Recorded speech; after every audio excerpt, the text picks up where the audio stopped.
and gentlemen, welcome to Baker Mayfield versus the world. For those who were here last week for the DK Metcalf versus the world video, this is going to be the same exact thing except with Baker Mayfield. And for those who don't know what these videos are, they're extremely simple. I'm just putting Baker Mayfield in the middle and telling you which quarterbacks I would take over or not over him. Couple of plugs before we hop right into it. Don't forget to use code Wyatt's World on Waggle, Golf, G Fuel, or Prize Picks. By using my codes on Waggle or G Fuel, you'll save a discount on any of their products. And by using it at sign up on Prize Picks, you're going to guarantee yourself to win a free $50 with your first $5 entry. But as always, please remember to play responsibly, and let's get into the video.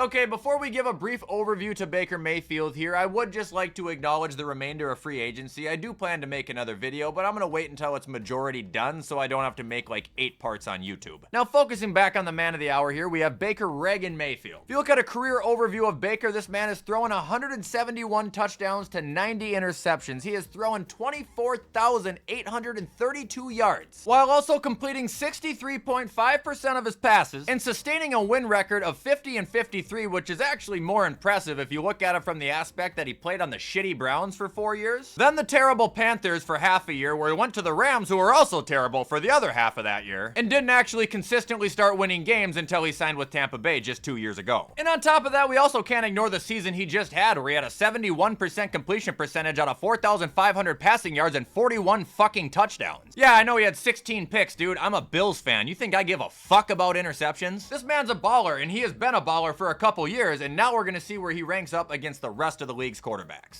Hold on, breaking news here. I know I said I wasn't gonna react to any free agency. The Steelers just brought back Mason Rudolph. That's gonna be their move? You gotta be shitting me. Anyway, starting off this list with no introduction, because there literally is no introduction needed, we have Dak Prescott. I'm not gonna lie, I'm on the side where I think Dak is actually extremely underrated and underappreciated in the NFL, and if he played on any other team, he would be a lot more liked. But with that being said, especially with recency bias of recent years playing into it, I'm gonna have to take Baker over Dak as of now. I think Dak's had a good career. I still think he's an absolute flamethrower. I'm not saying this can't be reversed, but right now, it's just how it sits. Moving on, we have Jared Goofball. I'm taking him over Baker. I've always been a Goff guy. Not to mention the guy's just been borderline incredible over the last 3 seasons, but I think he's been more consistent throughout his career as well. Now we got Kyler Murray. This is an easy no, and I don't even think this is considerably close. We have this talk about Kyler Murray every year. I swear, you can go back and watch my quarterback videos. I say this. He is the same quarterback every year. I mean, literally, he is the same quarterback every year if he's not hurt. Look at this shit. Is it bad? No. But if you're not going to be using your legs like you did in the first couple years of the league, it's absolutely nothing to prioritize. Now we got Jaden Daniels. Absolutely. I would have to take him over Baker at this point. He's only been in the league for 1 year, but it's been damn incredible. He's accurate. He's fast as shit. The guy's not afraid to take a pop, and he added a spark to that team that completely switched not only the culture around, but the national attention that they're getting. Like, he's a special player. NFC Championship appearance his first year as well. Malik Willis. Not taking him over Baker. Sorry. Now moving on, we have CJ Stroud. If you would have asked me a year ago, I would have taken him over Baker. Right now, I don't think I can, and I know people are going to be going, what? Dude, I know his team is not doing him any favors with the offensive line right now, but last year, like, every single aspect of his passing game damn near had a regression. He wasn't bad, just didn't complete 71% of his passes and throw 41 damn touchdowns. Joe Burrow. Not close. Obviously, I'm taking Joe Burrow over Baker Mayfield. Joe Burrow is arguably the best quarterback in the fucking league. Now we got Justin Herbert. I would take him over Baker. I understand why some people are getting turned away from him, though. His playoff performances have been abysmal, but I still think when it comes to just throwing the fucking rock, he is one of the best in the league at doing it.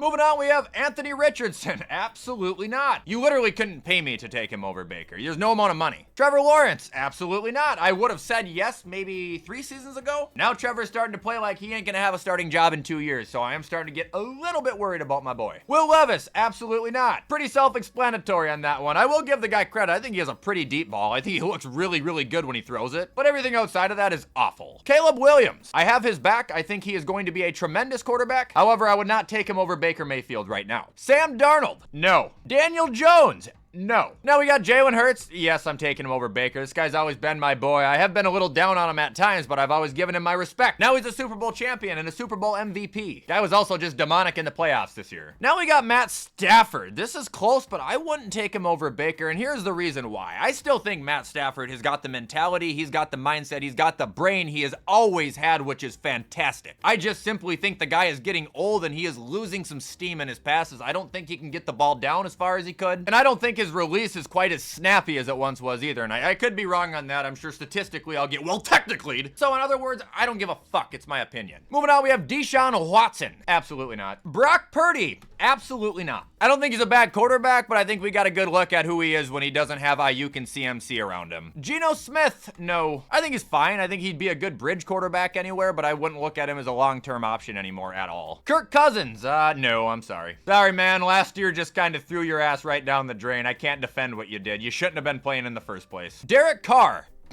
No. Justin Fields. No. Now we've got Josh Allen. Obviously, I would take him over Baker. He's part of the big three, the three-headed dragon. You know what I mean? You got Joe Burrow, you got Josh Allen, you got Jameis Winston.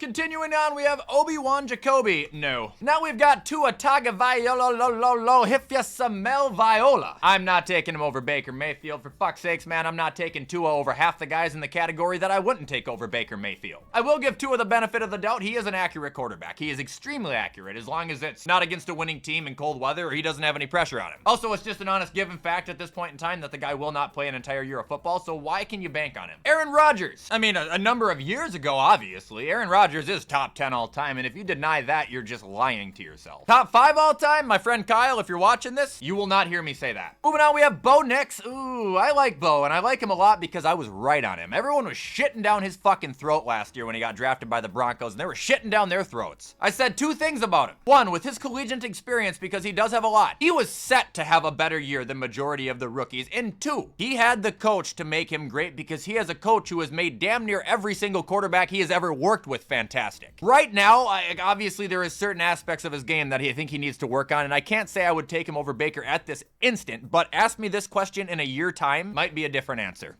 Moving on, we have Patrick Mahomes, obviously. Lamar Jackson, obviously. I think people always expect me to hate Lamar just because of the Buffalo-Baltimore little feud that goes on, or with me and Raven fans in general because they hate my guts. I don't hate Lamar. I think he's a fucking fantastic player. I think he's a dog. I've always defended his ability to throw the ball, especially when nobody else would. With that being said, though, I don't know if you could get me to say he's a top 3 quarterback in the league. Top 5? Absolutely. Moving on to Bryce Young. No, but I'm cheering for him. Gardner Minshew. Jeepers, no. What the hell happened to this guy, dude? Remember when he came into the league in Jacksonville? Like, he was fine. And he went to the Eagles, and I think he started a game and did okay, and then he got a starting job with the Colts, and he was actually serviceable, and then last year, the man just flat out sucked ass, and maybe it was just because it's the Raiders, but fucking A. Andy Dalton, no. Skylar Thompson, no. Snoop Huntley, no. Jordan Love, yes. I would take J-Love over Baker. I'm a J-Love believer. He may have had a slight regression this year, but it wasn't the regression that some people are making it out to be. And I assure you right now, if Devontae Adams would have just never left Green Bay and stayed with him, he would be undisputedly viewed as a top 10 quarterback by everyone. Joe Flacco, no. Spencer Rattler, no. Aiden O'Connell, no. Drake May, this is the last one that's even remotely close here, and it's still a pretty far off no. That being said, I do think Drake May will be a menace. I think his legs are going to be a very underlooked aspect of his game that is going to burn a lot of teams. We got to see him develop just a little bit more, and I am fully expecting to see that under a team that's run by Mike Vrabel. I know Vrabel's a defensive mind, but he's also the kind of coach where if something on that team is not working out, he will fucking address it and fix it, whether it's in his own interest or not. He will not be a bad quarterback this year. There's no way. And then obviously we got Jameis Winston, no. Russ, no. Cooper Rush, no. And the GOAT, Mason Rudolph, absolutely not. I'm not gonna lie to you guys, this went a lot different than I thought. I didn't think I was gonna have Baker this high up. So if my calculations are right, I have Baker Mayfield currently as the number 10 quarterback in the NFL. I mean,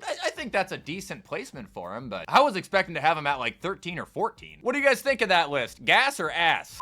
Anyway, guys, that is going to be all for today's video. As always, feel free to let me know in the comments where you agree or disagree, and please show support if you guys enjoyed this video because I appreciate any and all help. In the meantime, I'm going to get this edited so you guys can watch it on time. If you live in the state of Minnesota or anywhere in the Midwest, please get outside today because it is beautiful out. And if you don't live in the Midwest, it's probably going to be nice out where you are regardless at this time of year. So take care, you guys. I will see you in the next video.